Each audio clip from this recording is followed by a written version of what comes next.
Every architect I know is using Claude wrong, and it's not their fault that they're only using it as a chatbot and not saving hours on their day. So in this video, I'm gonna walk through exactly how I use Claude in my day-to-day work in architecture, starting with the easiest workflow that you can instantly apply right now if you follow along. At the most basic level, Claude is used by most people as a chat box. You ask it a question and it gives you an answer. And for me in my architecture workflow, I typically have used Claude in the past for generating text prompts. So for instance, if I wanted to create a basic text prompt for an interior rendering, I just type that in and it would give me a quick result.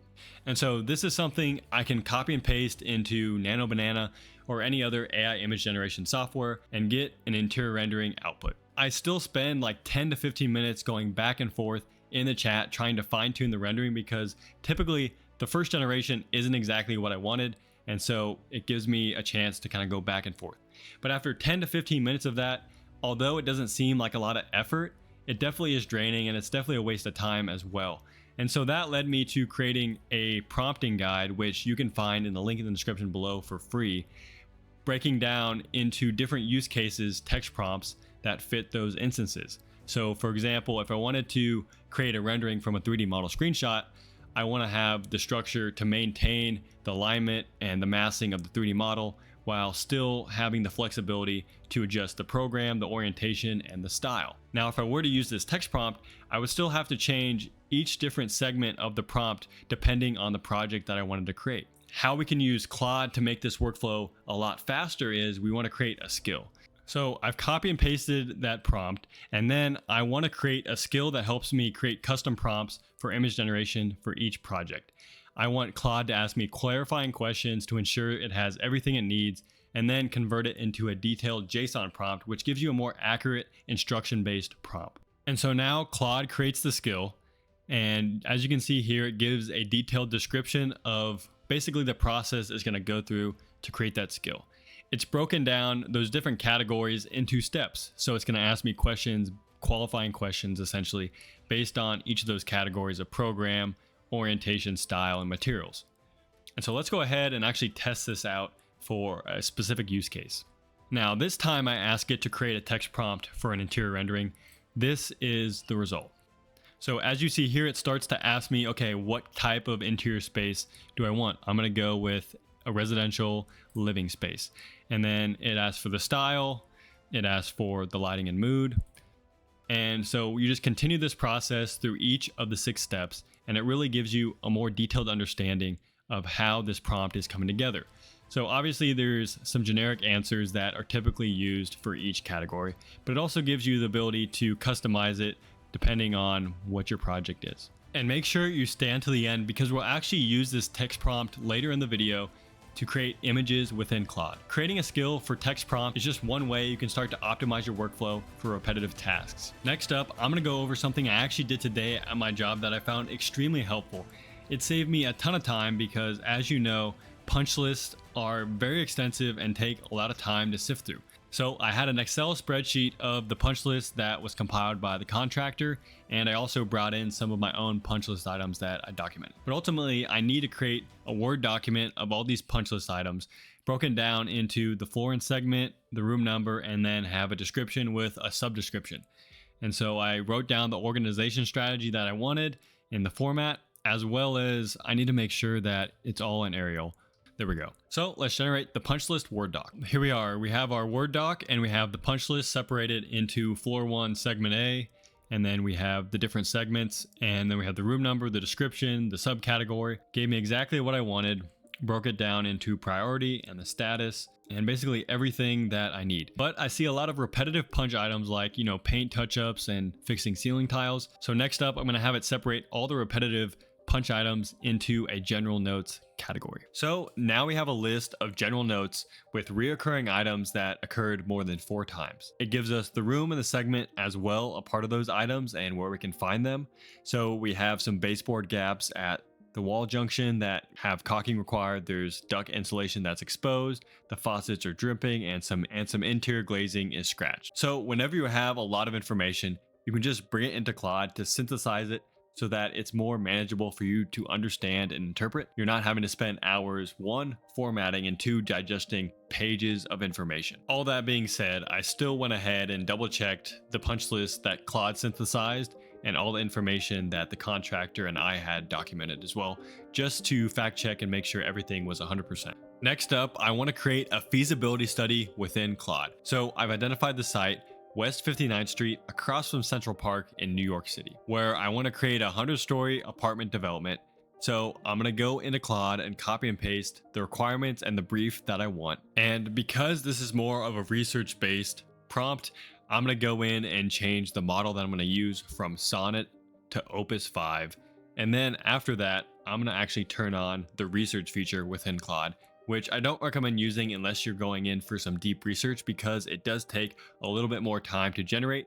But that being said, it's a lot more thorough than the typical generations because it's focused on research. Okay, the results are in for the feasibility study, and it gave us a ton of information from this deep research, all the way from site context, zoning analysis, also went into the building code and life safety with some structural and engineering analysis, also providing some interesting information on the development, feasibility, and pro forma, kind of giving us a total capital cost of $2.5 to $4.3 billion. This could be an insane project if it was conceived, but obviously there's also a lot of risks, constraints, and things that we need to mitigate when approaching this project. It gave us 5 main bullet points, but it also gave us some advantages and upsides. Although this feasibility study is pretty in-depth and it gave us a ton of research, I would not totally replace your researching workflow with Claude. Obviously, it did a great job. It probably got a lot of information from the cracks that would have taken you days or weeks to find.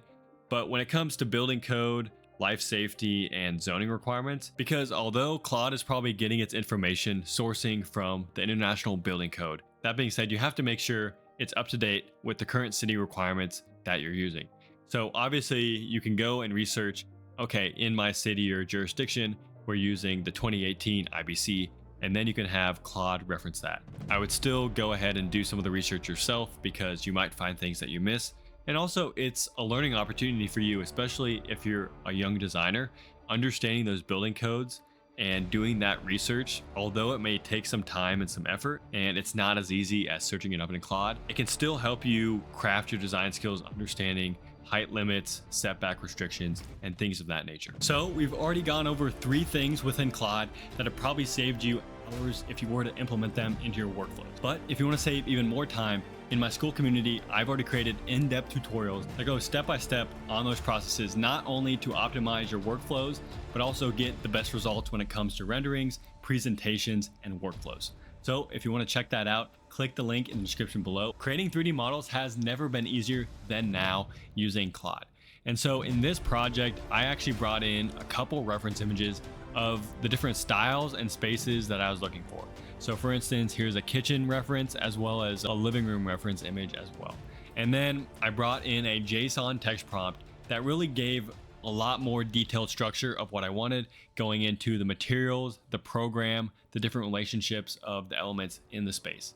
And so I preferred a JSON prompt over a normal text prompt because it gets in a lot more detail and is more specific with the results that I was going for. And so that's all I included: reference images and a JSON text prompt.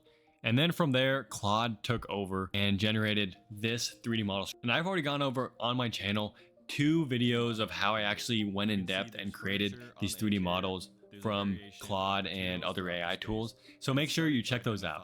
But this is just kind of an overview of this is another thing that you can do.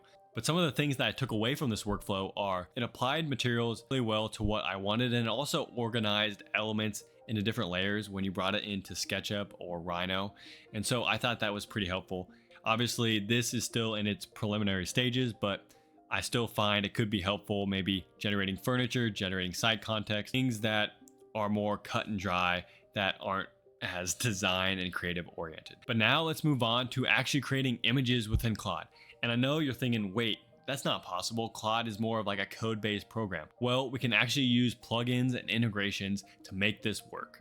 Generating images within Claude has never been easier, but there are a few steps that we have to set up before we're able to generate our first image. First, we have to select an image generation tool that we want to connect to Claude and make sure it has an MCP connection, but this process should only take a couple seconds.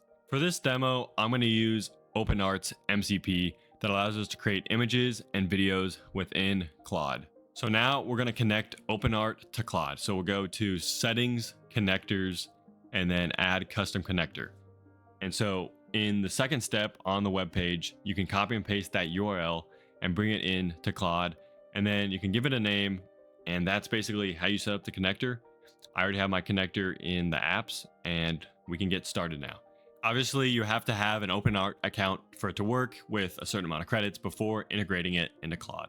So let's test it out by copying and pasting that text prompt we created earlier with the skill, and then we're going to bring it in and try to create an image. And this is the first image we generated with OpenArt in Claude. Pretty excellent interior in terms of the quality and the composition of it. That turned out pretty well. And obviously the image quality is pretty consistent now across the board, but now that it's in Claude and we can incorporate it into our workflow by adding in reference images and connecting it to our text prompts and generations, I think that's just going to take this to the next level. And we're almost done, but there's one more feature that I want to show you within Claude, and that's Claude Design. So I brought in a couple reference images like renderings and mood boards, and the goal of this was to create a presentation based on the reference images and the description brief that I provided. So let's check it out. This was a residential project, and so we go through the slides. You can see it broke it down into a couple different categories, starting off with the brief and then going into the basic mood board and palette, incorporating the reference images that we brought in as well as the finishes that I listed. And then it gives us the different steps, bringing in the floor plan and the final renderings with a little description. All of this is pretty awesome, just given it took a couple minutes to generate, and comparing that to how long it would take to generate a presentation of this quality or style on your own with like PowerPoint or InDesign. Now, I think there are some ways that this can be improved. You probably don't want to copy and paste this presentation, but I think, you could use the layout and the style as a base template and kind of go from there, because sometimes getting started is the hardest part. So if you have like a baseline of, okay, I had Claude create me this base template that I want to use, and then you can start to customize it to your project and your goals and your branding strategies. That's kind of how I recommend going from this. Hopefully you found enough value in the 5 things you learned today that you can make up for the time it took to watch this video.